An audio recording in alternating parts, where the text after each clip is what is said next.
94년도 4월 10일 날 승려대 지나고 난 다음에 결국은 개혁회의가 이제 해산하면서 정상적인 종단으로 돌아갈 때 제가 종회의원으로 같이 수경스님의 권유로 제가 오늘날 이렇게 집도 절도 없이 승적이 박살당해가지고 떠돌아 다니는 데는 수경스님이 져야 될 그런 그 책임도 크죠. 근데 제가 이렇게 외롭게 살고 하는데 전화 한 통 없이 뭐 통장에다가 다만 뭐 돈 10만 원이라도 넣어주겠다는 그런 연락도 없이 이러고 내남보살하고 저 어디 충청도 어디 모처에서 잘 살고 있다는 소식만 듣고 있습니다. 이제 수경스님이 화가 나가지고 나한테 연락할 거야, 틀림없이. 수경스님 덕분에 이제 제가 종회의원이라는 명찰을 달고 종단 사판세계를 들어와서 그동안에 저 사판들 저 공부는 안 하고 종단 뭐 좋은 절 주지나 맡으려고 그러고 의연당하고 뭐 왔다 갔다 했던 사람들하고 손가락질 했던 사람들하고 이제 같이 종단 문제를 논의하고 상의도 하고 하는 그런 그 종단 정치승이 돼버린 거죠. 그 종회가 열리면은 종회 끝나고 나면은 저녁에 종회를 뭐 한 2박 3일이나 3박 4일씩 하게 되니까 자연히 저녁에 저기다 근처 이제 음식점 한정식집 같은 데 가서 저녁을 먹으면서 저녁 먹으면은 뭐 거기 가서 채소로 된 음식만 먹나요? 하면은 또 비린 것도 먹게 되고 남이살도 한 점씩 하게 되고 그러면 자연스럽게 또 그냥 일상적으로 그렇게 되더라고요. 맥주도 한잔 하게 되고 처음에는 조금 그런 데 대한 거부감도 있고 이거 중이 뭐 이래도 되나?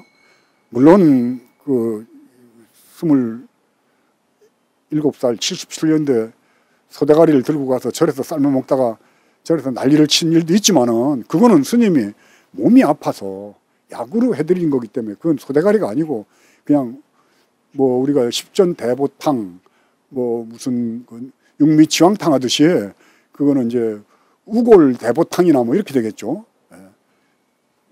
그런 약으로 먹었기 때문에 저는 조금 더 부끄러운 게 없었고 또 당당했었는데 그 서울에서 종회 끝나고 그런 그 이 행정에 근무하는 사판 스님들하고 어울리다 보니까는 이제 별로 몇 번 하다 보니까 자연스럽게 그냥 당연히 물론 제가 돈이 있어서 밥 먹으러 가자 소리 못 하지만은 주지하는 스님들이 밥 먹으러 가자고 그러다가 어느 날 명진 스님 종회 끝나고 뭐 저녁 같이 합시다 이 소리를 아무도 안 하면은 굉장히 괘씸해지는 거예요. 아니 이것들이 날 무시하나 이런 생각이 들더라고요.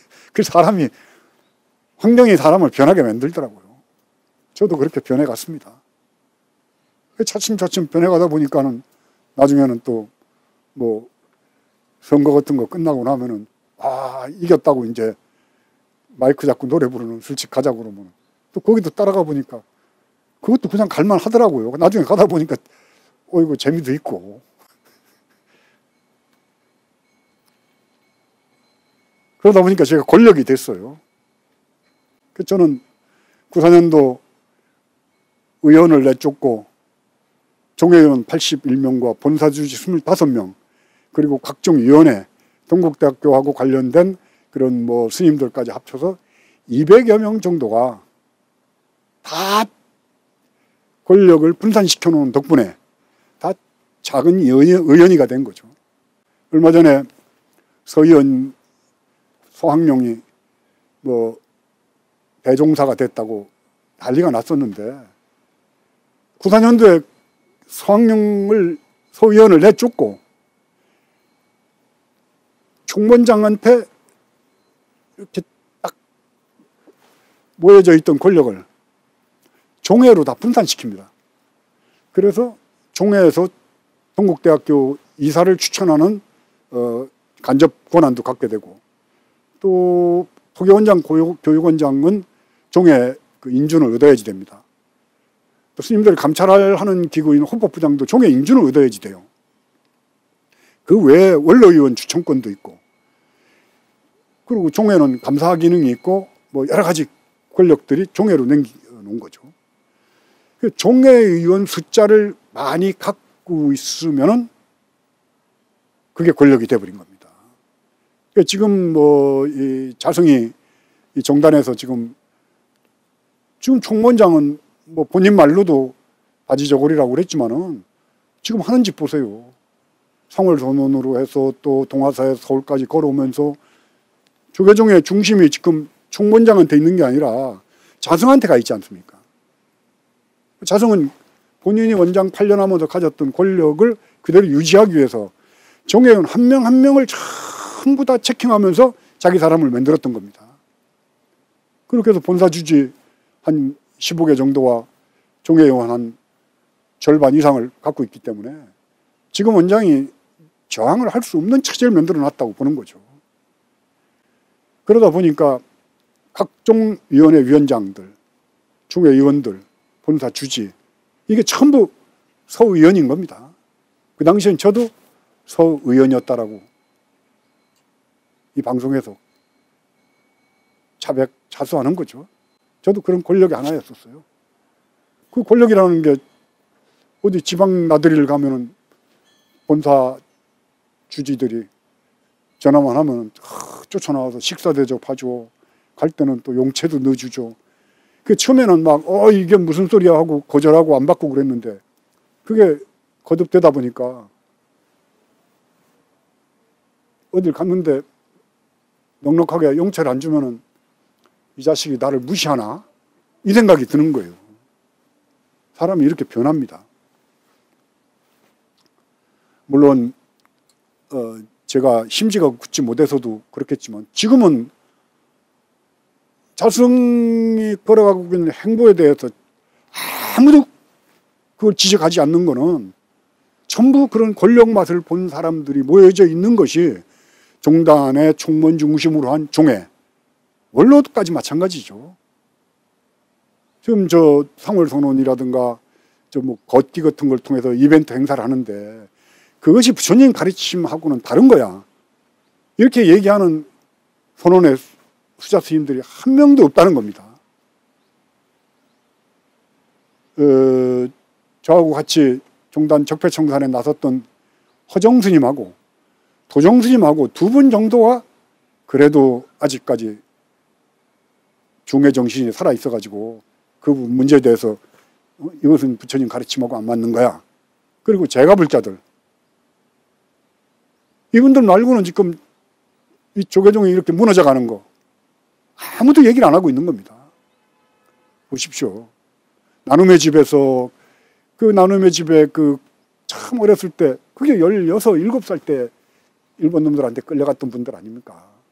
그런 분들을 참 모셔놓고 그분 돌아가시고 나면은 그 자리에다가 호텔식 요양원을 지어가지고 수익 사업 하려고 그랬던 송월주 사단. 거기에 대해서 종단에서 종회에서 비판했습니까? 무슨 뭐 종회에서 감사를 했습니까? 징계를 줬습니까? 그것뿐만 아니죠. 아니 그 불광사도 마찬가지입니다. 불광사 유치원에 정상적인 출근하지 않으면서 고시를 받은 것 때문에 법적으로 집행유예 선고를 받았는데 종단에서 아무도 그거 가지고 징계를 안 하잖아요. 사법 처리를 받았음에도 불구하고. 그러니까 지금 종단은 자성한테 잘 보인 사람은 어떤 일이 있어도 징계를 못하고 자성에게 눈에 나는 사람은 징계하는 이런 체제가 됐음에도 불구하고 그나마 양심적이었던 사람들까지도 다 가만히 있는 구체적인 상징적인 사건이 서의원의 종단 복귀와 더불어 대종사의 풍계를 종회에서 만장일치로 줬다는 겁니다. 그럼 그 당시에 94년도 종단 개혁을 하면서 서의원을 멸빈시켰던 사람들이 거기에 주도적 역할을 했던 사람들이 도보 또 법등 많죠. 지금 행위사 주장 현응 핵심들이었습니다. 물론 저도 마찬가지고 영담. 근데 94년도에 멸빈이라는 거는 또 제적하고 좀 다릅니다. 징계가. 근데 그게 법적 절차를, 정당한 절차를 거치지 않고 적당히 우물쭈물쭈물 해가지고 결국은 성적이 살아나고, 성적이 살아나고 난 다음에 대종사가 되는 과정을 보면서도 원로도 얘기 안 하고 종회도 얘기를, 종회는 만장일치로 통과시켰으니까 선원 수자회에서도 얘기 안 하고 구사년도 종단 개혁의 중심 세력도 얘기를 안 하고 넘어가는 걸 보면서 이제 조계종은 도덕적 파탄 선고를 한 거나 똑같다라고 봅니다. 저는 구사년도 종단 개혁 이후에 종에 들어가서 제가 간선, 그러니까 이제 직선은 25개국 본사에서 2명씩 선출을 합니다. 그러면은 50명이 되죠. 그 50명에다가 비례대표라고도 하고 간선이라고도 하는데 각 직능별로 뭐 포교, 또 교육, 또 무슨 강원, 유론, 행정 이렇게 해서 그게 10개 분야에 2명씩해서 20명을 뽑습니다. 그러면 지역에서 올라온 50명, 간선으로 20명, 70명에다가 비구니 스님들한테는 따로 비구니 회에서 10명을 추천하도록 해가지고 80명인데 해인사는 대중이 많아서 종회의원 1명을 더 선출하도록 해가지고 종회의원이 81명이 됩니다. 그 81명이 사실은 종단의 축이 돼서 움직이는데 저는 이제 비례대표죠. 간선으로 처음에 들어갔고 두 번째도 간선으로 들어갔습니다. 그리고 세 번째도 뭐 그때만 하더라도 제가 종단에는 뭐 나름대로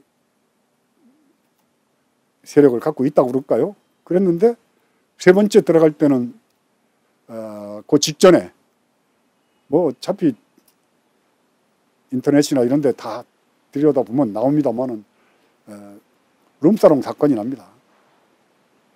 근데 그 룸사롱 사건은 저도 아까 먼저 얘기했다시피 그냥 노래 부르러 가는데 따라가는 거예요. 마이크 잡고 노래 부르는데 또 때로는 거기 집에 있는 아가씨들도 다 부처님 말씀도 들어야 되는데 내가 가서 얘기를 해줘야지. 뭐 이런 생각도 했었고. 큰 그런 양심의 가책 없이 다녔던 게 저의 허물이라고 할까요? 그러다 보니까 제가 많이 망가졌더라고요. 어느 날 돌아다 보니까. 내가 처음에 출가할 때 이러려고 출가한 건 아닌데. 그리고 제 나름대로는 내가 일정한 부분, 90년도에 그 가짜는 실죽한 거죠. 설죽에서 착각해서 뭐야 이게 좀 내가 달라졌다는 그러한 그 착각, 깨달음에 대한 착각 같은 거라고 저는 생각합니다. 근데 공부하는 사람들이 그런 과정들을 많이 겪죠. 그게 이제 그 깨달음에 대한 것들이 차별이 없는, 분별이 없는, 그리고 거침이 없는 뭐 이런 것들로 내 자신을 자기 기만하게 되는 겁니다. 그 자기 기만이 막행막식으로 나타납니다. 뭐 안팎이 없고 너와 내가 없고 옳고 그름이 따로 없는데 거기에 뭐가 문제가 있겠어. 뭐 이런 식으로 막행막식을 하다가 석퇴한 사람도 많고 뭐 속바에 있으나 승속이 둘이 아닌데 꼭 승복 입고 절에서 이러고 앉아서 형식에 치우쳐가지고 거만 떠는 중들보다는 나는 세속에 나가서 뭐 이렇게 살아도 된다. 내 도 닦는데 아무 지장이 없다. 그 정도 되면은 꼭 절에서 머리 깎고 승복을 고집할 필요는 없죠. 그런 착각에 깨달음에 대한 착각 때문에 막행막식을 했든지 아니면 속퇴를 한 경우도 저는 굉장히 많다라고 봅니다. 근데 저 같은 사람은 바로 뭐 아니라는 건 알았지만은 그러나 그게 이제 여진이 남아가지고 나름대로 그래도 난 좀 달라. 이런 것들이 저로 하여금 제가 스스로를 망가뜨리는데 방관했던 그런 오류를 범했던 거라고 저는 뭐 솔직히 고백을 하고 싶어요. 그래서 이제는 이거는 더 그만두고 종회는 그만두고 다시 또 내 길로 가서 공부하는 길로 가야겠다. 그 생각을 뼈저리게 반성을 하고 정말 주먹으로 내 머리통을 내리치는 심정으로 세 번째 종에 들어가는 거를 이제 포기를 하는데, 아무도 몰랐죠. 제가 종회를 뭐 그때는 그 자성 원장의 스승이었던 정대 스님이 원장이었을 텐데, 종회의원 제가 세 번째 뽑을 때는 그 정대 스님이 1시간을 저를 말렸습니다. 날 도와줘야지 종회를 그만두면 어떡하느냐고. 그렇게 해서 참 제가 종회를 포기를 했을 때 제일 서운해하고 눈물까지 글썽이면서 배신감 느낀다고 저한테 그랬던 게 지금 저하고 대척점에 서 있는